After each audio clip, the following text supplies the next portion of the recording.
Olá, pessoal. Eu sou a professora Jane Mendes Ferreira e estou aqui para conversar com vocês hoje sobre dicas de escrita acadêmica ou escrita científica, especificamente a escrita do resumo de um artigo. Então, este vídeo é para aqueles que estão escrevendo um artigo pela primeira vez, ou que querem escrever o seu TCC, dissertação, tese, todas essas produções, elas vão conter resumos lá no seu início.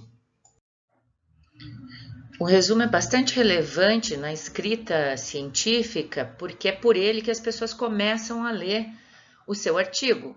Então, se ele estiver completinho, desperta o interesse da pessoa e aumenta as chances de citação da sua obra. Agora, se ele estiver mal feito, pode prejudicar até a aprovação, a própria publicação do seu artigo, porque dependendo do erro, ele pode até nem passar no Desk Review, que é aquela primeira avaliação do editor. Então, o resumo é bastante relevante na escrita científica. O resumo que a gente faz nos artigos é um tipo que pode substituir a leitura do artigo. Então, eu li essa definição antes e não entendia muito bem. Como assim substituir a leitura? Isso quer dizer o seguinte, gente. Tem que ter ali todas as informações mais importantes do artigo. Então, uma frase de contexto tem que ter o objetivo muito claro, exatamente igual aquele que está estabelecido lá no corpo do texto. Tem que ter o método e, especialmente, presta bem atenção nisso, isso até antes da escrita do artigo, você tem que ter muito claro qual é a contribuição que aquele artigo está trazendo para o entendimento daquele fenômeno sendo estudado. Então, você estudou empreendedorismo feminino, qual é a contribuição? O que a gente não sabia antes e passa a saber agora com a sua pesquisa. Isso deve constar lá no seu resumo, com certeza.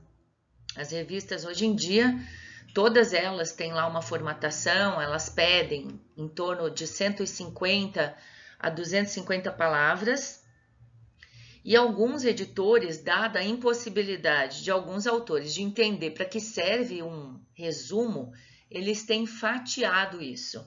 Como assim fatiado? Eles têm dito, descreva aqui em 3 linhas o contexto, descreva aqui muito claramente qual é o objetivo, descreva aqui muito claramente o método utilizado, descreva aqui claramente o principal resultado, descreva aqui muito claramente a contribuição do seu artigo.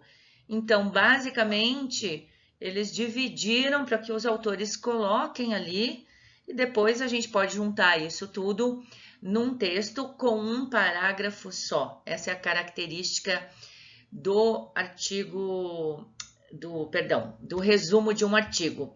Agora, tem gente que faz como se fosse uma outra introdução. Não é nada disso, gente. É como se você fosse realmente sumarizar, você tivesse que falar em poucas palavras o que aconteceu ali naquela tua pesquisa. Este é um resumo do seu artigo, da sua dissertação, da sua tese e do seu TCC. Não tem que inventar nada de diferente, ele sumariza tudo aquilo que aconteceu na sua pesquisa. Por isso, a gente escreve o resumo por último, tá? Resumo sempre acompanhado de palavras-chave. Por favor, lembra lá, né? As palavras-chave, elas constam lá dos mecanismos de busca. Então, se permitir que você use 5, use 5. Não escolha, as revistas dizem entre 3 e 5. Escolha sempre o número máximo de palavras-chave que te permitirem, porque são elas que vão nortear os mecanismos de busca. E aí, se o seu artigo é mais facilmente encontrado, ele é mais facilmente lido, ele é mais facilmente citado. Se você gostou dessa dica, deixa um joinha, se inscreva no canal, fique atento para os próximos vídeos sobre escrita de artigo científico. Se você tiver alguma dúvida, coloque ali no comentário. Quem sabe eu faço um vídeo para esclarecer a sua dúvida. Tchau!